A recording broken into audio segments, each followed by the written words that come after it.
Welcome to Christian Living in the End Times. I'm Jamie, a pastor, author, and teacher. Why I use the King James Bible? Well, it has better translators. The Authorized version of the Bible had better translators than what we find today in our Bible translations today, and it's very true. The Lord tells us in 1 Corinthians 10:31, "Whatsoever ye do, do all to the glory of God."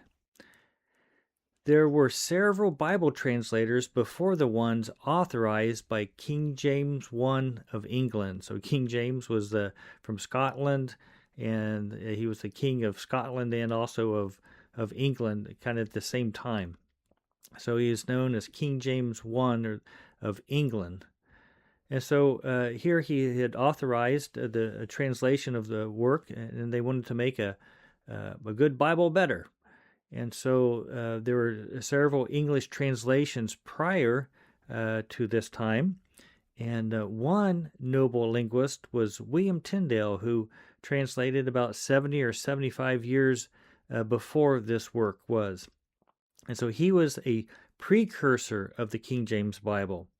And one reason why we're bringing him up, he was not on the translation groups or committees during the King James Bible time. He was killed before that, but it's estimated that maybe 80 or 90% of the New Testament that William Tyndale translated into English, 80 or 90% of the King James Bible New Testament comes right from Tyndale. They didn't change what he did. And we're going to look at the credentials of the men who translated the King James Bible, and if they kept Tyndale's words and if it went through their fine-tooth comb scrutiny of these words, you can agree that William Tyndale did a masterful, incredible job. So briefly, let's look at him. Well, who was William Tyndale?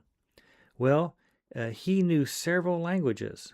Often people did not know which one was his native tongue. Could you imagine speaking French or English or German or Russian or these different languages, and you do it such perfect dialect and accent that they're not sure where you're from, which one's your mother tongue, your native tongue. William Tyndale died at the stake. That's a stake they put in the ground and tied him to. He died at the stake for translating the Bible into English in about 1536. Notice this. He died for doing what? Translating the Bible into English.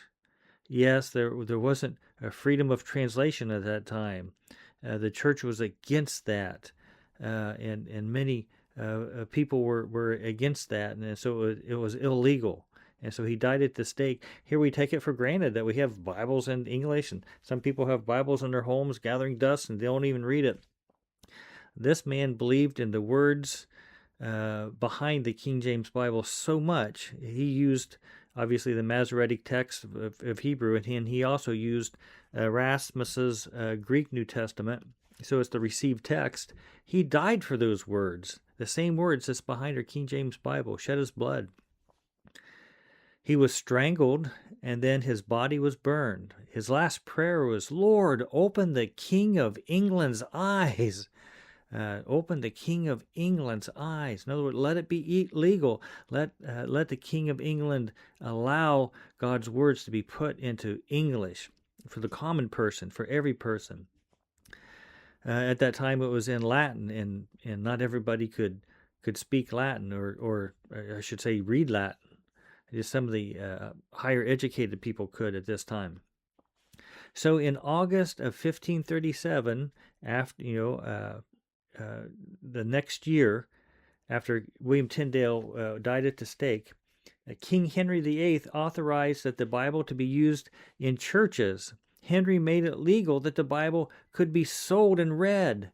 Well, that's generally known as the Matthew's Bible. There were a few before the King James translation, but here the Lord answered that prayer. The Lord was very gracious, and at the work of what William Tyndale was doing.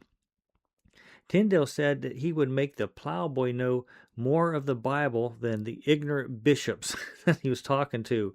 And so what was he doing? What was the plowboy? The boy that driveth the plow. That's a farmer, uh, an uneducated farmer, a boy who hasn't had any education.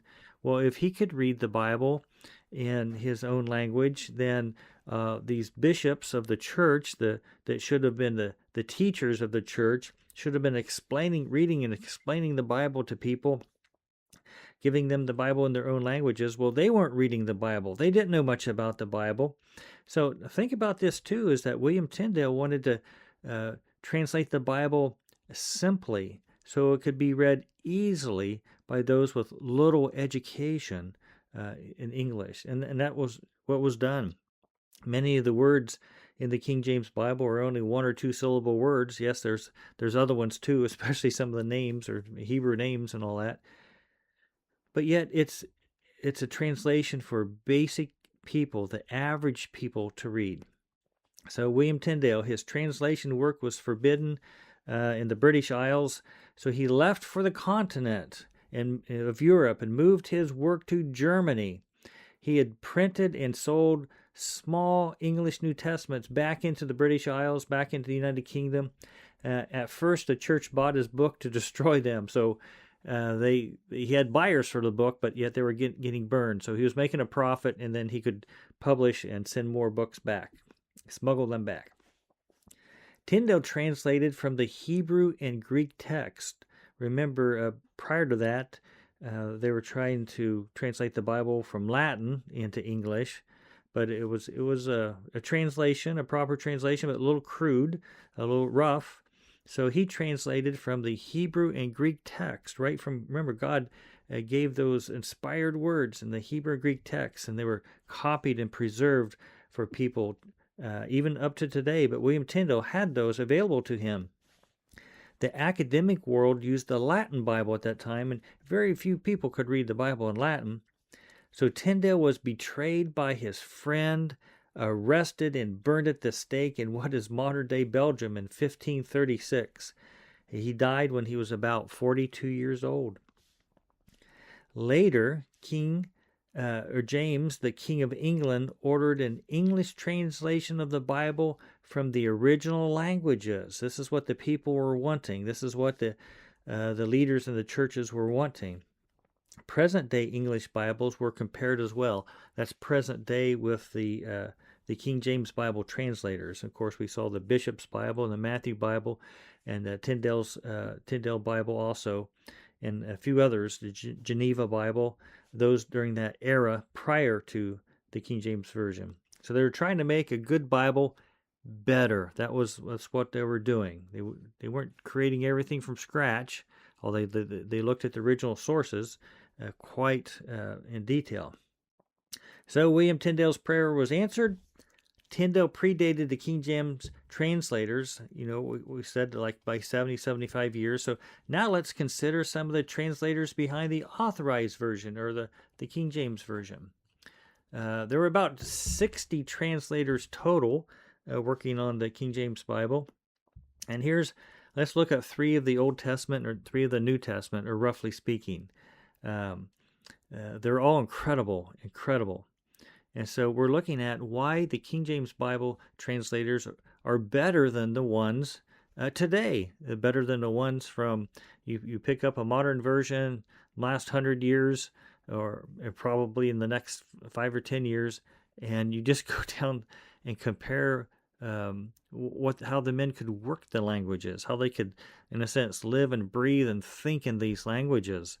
And so today we have to, so many people are dependent upon computers and AI. And I tell you, AI is not always correct. I've had it lie to me right out about 10 times. And finally I correct it, and it says, oh yeah, you're right.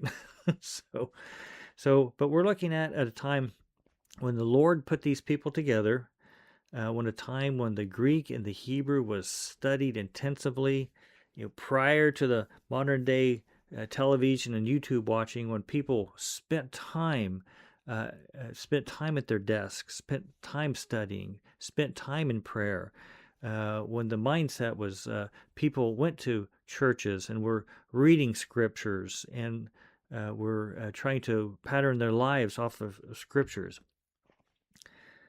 Well, the English Bible made the United Kingdom great. But in the Old Testament, one of the men, the translators, was Lancelot Andrews. We're just going to look at a few things. You can check all these things out, and it'd be a great study. There's much written about all these men. But Lancelot Andrews, they had three groups in Westminster, there in London, west of London, or west of downtown London, across the river there, where the I guess you could say the governmental buildings, the seat of government was for the royal crown in England. And then the two major universities that they had there, Cambridge and Oxford. So they had two groups at each of these three places, so 6 groups. Lancelot Andrews was president of the Westminster group. His private devotions manual was prepared by himself and was in Greek. So people were into journaling. Let's make a journal. Well, he wrote his journal and his private devotions in Greek. Incredible. And now notice this. These men we're talking about, some of them specialized in the Hebrew translation, some in the Greek translation, and they were prominent in each of these languages, and also other languages, and Latin and English, of course. But he was conversant. That means he could hold a conversation in 15 languages. 15 languages. Wow, the United Nations would like men like that. 15 languages. Now, I've learned to say hello in maybe 8 or 10 languages, and if I could remember 3 or 4 of them, I'd be doing good. Hello and goodbye, and a couple other small words, just to make conversation. Really, it's not conversation. It's just to stir up some interest. But yet he was conversant in 15 languages. The men and people who are translating the Bible today, 15 languages. Wow, keep up with that. Another one was William Bedwell. William Bedwell, he was in the Westminster Company. In the Old Testament, Westminster Company. He was a master in Arabic. Arabic. If you ever looked at Arabic, a lot of times we say, well, that's chicken scratches. It looks like chicken scratches. It's actually, they have beautiful calligraphy and different things, but he published the Epistle of John. He wrote the Epistle of John in Arabic, well, also with a Latin version. He compiled an Arabic dictionary, or the older ones are called lexicon, an Arabic dictionary. A lot of times today, people have to just look up words all the time in the dictionary. So he made a dictionary. He knew cognate languages, like Aramaic. So a cognate languages is in a language group that's similar. So Hebrew is a Semitic language, or Shemitic, from Shem is where we get the name. And so these other languages are similar, Chaldee, Aramaic, Arabic, and all that. But he knew the cognate languages, and what that does, it really fine-tunes your language work. It really is. If you can see the subtle differences between these brother languages, it's like looking under a microscope, where you have it there, or binoculars or telescope. You have it tuned in, or tuned in, and then the fine tuning, so you can see it incredibly clear. That's the quality of language work that these people could do. And he also began making a Persian dictionary. Well, that's a Middle Eastern language too, isn't it? It's Iran's in the news, and that would be their language of Persia over there. So Lancelot Andrews, William Bedwell, Old Testament. Another one, Miles Smith, and he was, I call it the two-man sign-off committee. He helped with the final examination of the Bible. So he had to sign off on it, and then the last one would be, before you presented it to the king, would have been the archbishop. So he was in a group of 2. After all the translation work was done, and after everything was done, they sent it to him. And he also wrote the eloquent preface to the King James Bible. If you read at the beginning, the preface there. So he's very well respected So you can see some of his work there, his language work there. So he read most, or if not all, of the 300 church fathers. Church fathers wrote from about the time the New Testament was done, about 100 to 600 AD. Well, he read all of them. And what's interesting about that, they wrote in Greek or in Latin, Greek and or Latin. So could you imagine reading that many ancient documents? Incredible, incredible. Well, he made comments on each of the church fathers too, so that's partly how we know he'd read them. He made comments on them, and he was well acquainted with the rabbinical marginal Hebrew comments, the Masoretic comments in the margins of the Hebrew text.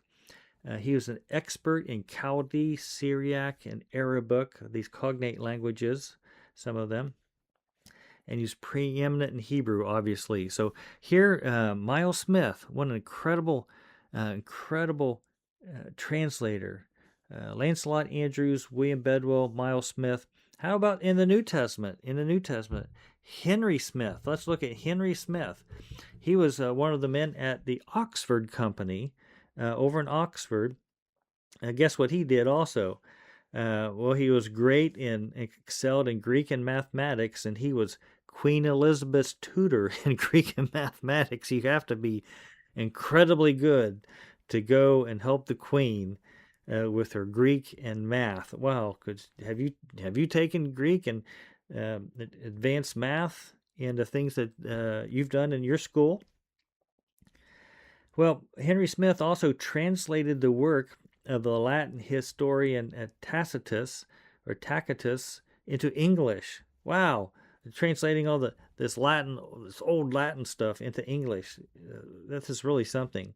He also translated Euclid's geometry work from Greek into Latin and into English. So taking all this Greek mathematical geometry work and putting it into Latin and English. So you could just go kind of like fluidly going back and forth between these languages. So you see these people that did the translation of her Bible and not only that, again, they're following on the heels of William Tyndale, who's just like the linguist. The Lord doesn't make them like that anymore.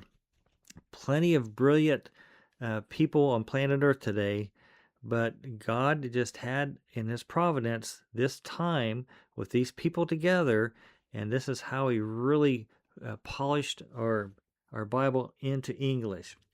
Well, Henry Smith also edited a complete work of the Greek church father, the main church father there, Chrysostom, and that's about 1,000 pages of work that he had to do there, or go into Chrysostom's work, about 1,000 pages.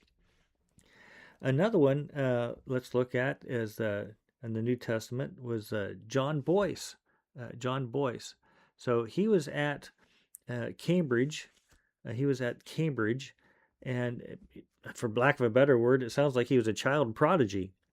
He read the entire Bible at 5 years old. You think, wow, that's really something. Well, let me finish. He read the entire Bible in Hebrew at 5 years old. Wow. And at 6 years old, he could write Hebrew.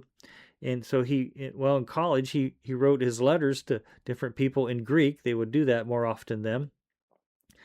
He read 12 Greek authors, and that's in prose, with the chief university Greek lecturer. So the man who was the chief lecturer there, I guess they would sit in their office and read these Greek authors to one another, thinking, I hope he got extra credit. He had one of the most complete libraries of Greek literature, so he's very much into these languages. But he was preeminent not just in Greek, but in Hebrew also, both in Greek and Hebrew. He was one of the 12 translators to make the final revision. So they had two from each group, Westminster, the two groups in each one of their. So two groups in each of the three places, so that's 6 groups, and then 2 from each one, so that's 12. You see, they had this process they went through, but he was anyway one of the 12 translators to make the final revision of the Bible. He was a secretary in the sense that he took notes of the meetings when they got together. Many of the notes were burned in fire, but some of his, I guess, survived. And he wrote about, in his lifetime, he was a prolific writer. He wrote about 30,000 pages in his lifetime. Wow, incredible. So, by God's providence, God did us in the English-speaking world a great favor by putting these men together. You see, the other translators also, we've only looked just at a handful of them here. Actually, I think it is 5. I said 6 earlier, but 5. The other translators, the other basically 60 translators, were also masterfully qualified with expert capabilities. And I think one time they put out a post saying, if there's anybody in the British Empire, anybody in England that's proficient in languages, come on in and help us out and look at this. So they got the people in the academic world and in the church world, and then a few other people too. But at one time, it's basically if there's anybody in the English-speaking world at the center of English on planet Earth, those are the people that worked on this project and produced it's the number one selling book, the number one, I think, quoted book and translated book as far as or published book, I should say, or copied. More copies of it. That's what I'm trying to say. More copies of the King James Bible has been distributed than any other book in world history. So it's not just the translators, but it's been received by people. They love it, and they still use it, and I'm one of them. So let's contrast that with our age. So when I was in seminary, I learned Greek and Hebrew. Well, actually, a little bit before I went to seminary, learning some of that, letters and basic words and things like that. But that's really where you learn the translation work itself. Though I had done some work in Spanish and English before that. Oh, Spanish and English. Yeah, of course, English, but Spanish and German also. So let me contrast that. So in my travels, I've listened to 2 men at a conference who are translators or editors for the New King James Version in the Old Testament and New Testament. Scholars and gentlemen they were, very good men, but to the caliber of the King James Bible translators, they were not. They were not. So comparing them and the work that I've seen them do, and then also just their backgrounds in the languages, they just didn't. The men that were in the King James Bible translating era there, who did that, just giants in the languages. Also, I was able to meet with and talk personally to 2 of the men who translated the original NASB, the New American Standard Bible, or New American Standard Version, however you want to say that. One man from the Old Testament and one man at the New Testament who translated, worked on the New Testament of the NASB. Again, very kind men, scholars they were, gentlemen they were, but up to this level of linguistic work, they were not. They were not. They just were not up to this level. They didn't do their devotions in Greek. They didn't know 15 languages. They couldn't talk conversant in several languages at a time. Yes, they knew some Greek and they knew some Hebrew and they could point things out, but it just was not at the caliber with that. So all 4 of these men have passed away now, and so they're on to their reward, if you will. But yet, so this is my opinion. In someone who does regular work in the biblical languages, I still do that. I still get out my Greek New Testament and Hebrew Old Testament and trudge through it. Not very fast compared to what some of these people could do, but I'm able to look at it. I'm able to evaluate it. I'm able to come to a conclusion on that and see that we do have that God's words were kept intact in English in our King James Bible. We have the truth in our own language. The Lord says in John 17:17, "Sanctify them through thy truth. Thy word is truth."